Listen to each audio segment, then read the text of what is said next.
Hey guys, it's Deeds. You're welcome here. Thank you for coming to Mercy's Journal. I'm so grateful that you're here today. There's a lot of stuff going on right now, right? And sometimes there's just not enough time in the day to do all the things. So from my heart, thank you for your presence right here and right now. You bless me more than you know. This particular video is a tutorial using distress oxides, baby wipes, and much more, but also this adorable stamp set called Shine Your Light by Sweet and Sassy Stamps. It's no small thing to say that this is by far my favorite stamp set right now, especially since God has been working me through a transformational period, teaching me specifically about light and dark, and I'll get into that a little bit later. Something that I have been asked about in the past is how I get those rich images to appear so clear and crisp on a full-page background. Well, sometimes it's because I use vellum to create and color the image, which will then be transferred onto the Bible. So for this video, I didn't show the coloring of the images, but if that's something that you want to see in the future, just comment below. Yes, Deeds, color all the things, and I'll be sure to provide a video with those techniques and supplies that I use for that. In the meantime, hopefully you guys leave touched and impacted by what you see and what you hear today. As mentioned before, God is really working something through me as He continues to teach me about the differences between walking in light and walking in darkness and the implications of those things and the joy that comes when we strive to be in the light as He is in the light. I'm in Ephesians today, but this comes as just another link in the chain of studies that I've done in John and Isaiah, and I actually have videos for those too, so I'll link those below in case you want to check that out. But what a passage, especially given to us as children of God. Really quickly, this background making is similar to that of the videos I've done using baby wipes and gelatos, baby wipes and acrylic paints, and so on. So it's a lot of laying down the color of the medium, then using the baby wipe to blend and shift the color. This comes a bit more easily if you have already prepped the page with gesso. And the gesso that I use is Liquitex, but you can use pretty much any gesso that you can find in your craft stores. Ephesians chapter 5. Therefore, be imitators of God as dearly loved children, and walk in love as the Messiah also loved us and gave Himself for us, a sacrificial and fragrant offering to God. But sexual immorality and any impurity or greed should not even be heard of among you, as is proper for saints. Coarse and foolish talking or crude joking are not suitable, but rather giving thanks. For know and recognize this: every sexually immoral or impure or greedy person who is an idolater does not have an inheritance in the kingdom of the Messiah and of God. Let no one deceive you with empty arguments, for God's wrath is coming on the disobedient because of these things. Therefore do not become their partners, for you were once darkness, but now you are light in the Lord.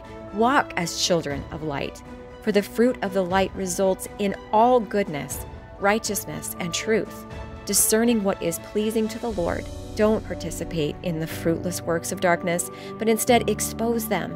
For it is shameful even to mention what is done by them in secret. Everything exposed by the light is made clear, for what makes everything clear is light. Therefore it is said, get up, sleeper, and rise from the dead, and the Messiah will shine on you. I'm not even sure where to start except to just say, Lord God, have mercy. Because as believers, this passage is reminding us of a few truths that we need to wrestle with on a personal level and as a member of the global church every single day that we live. Firstly, we have this supernatural motivation from the Holy Spirit to be seekers of light ourselves, walking with God, who is the light, according to the Bible. We are to walk in purpose and in purity before the world, aiming to shine that which the Lord has instilled via His Son. Once we have believed in Him, He indwells us, and upon that indwelling comes the right and responsibility to carry Christ crucified, the Messiah, our Savior, into darkness. Second, and further motivation to pursue light is that at one time, we too were in darkness. We too were partakers not of righteousness and beauty, but that which is conceived of darkness and wickedness and idolatry.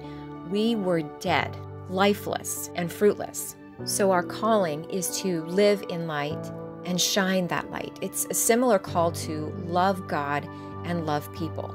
Walking closely with the Lord, abiding in Him, and making our dwelling place His presence stokes the light changes our motives, transforms our thinking, renews our desires, and pushes us outward and forward. Paul is letting the Ephesians know this is who you are. You are children of light, and as children of light, discontinue to pursue the things that were once darkness in you, that were once evil in you, that were once wicked and idolatrous in you. Turn from those things, flee from those things, and head toward that which is true, pure, righteous, and good. This section here is my favorite part of the process for this page. The installment of the lantern images gave me such a joy and thrill as it started to bring the page together, but also giving that visual representation of light. Multiple lights, as mentioned all over Scripture. We, as the followers of God, are in this together. No man is a lone fire in the body of Christ. We shine increasingly all the more as we are built up in Him, come together, and pursue the sharing of the gospel together. We must work together in this. As Scripture tells us, by way of showing that unity in Christ, others will know who we are. They may be drawn to seek our Savior. Praise the Lord for that. Now is the time for that, right? Now more than ever, should we be walking together with one faith, one goal, one purpose, one drive, one hope, and in one Savior, exposing the darkness and making all things clear regarding Him who gives eternal life forevermore. The supernatural fruit of a life lived in the light is that those who are wandering in darkness, those who are still dead in their trespasses and sins, wake up. They arise. They're renewed with life eternal and added to the kingdom. On this topic of sowing seeds for eternity, the Christ-centered exposition for 1st, 2nd, and 3rd John brings it a little more together for me. It says this: John so loves the church, the believing community of faith in Jesus, that he wants to invite everyone to become a part. No one is to be excluded from this invitation. No one who comes by the way of Jesus, the Word who gives life, eternal life, a life of both quality and quantity, will be denied entrance.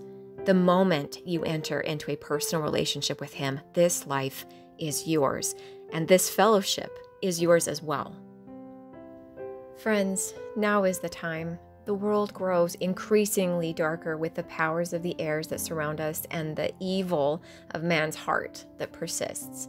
Now is the time to put away foolish controversies. Now is the time to remember our common faith, our common goal, our common purpose.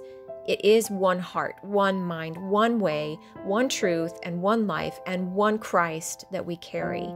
As the Holy Spirit lives in each of us, we stand as a city on a hill for our children to see, our neighbors to see, our local authorities to see, our teachers and our friends, each in his or her own area. We must do life, live among, and love well those who are still sleeping. I am praying these things over us. In Jesus' name, amen. Much love, you guys. God bless.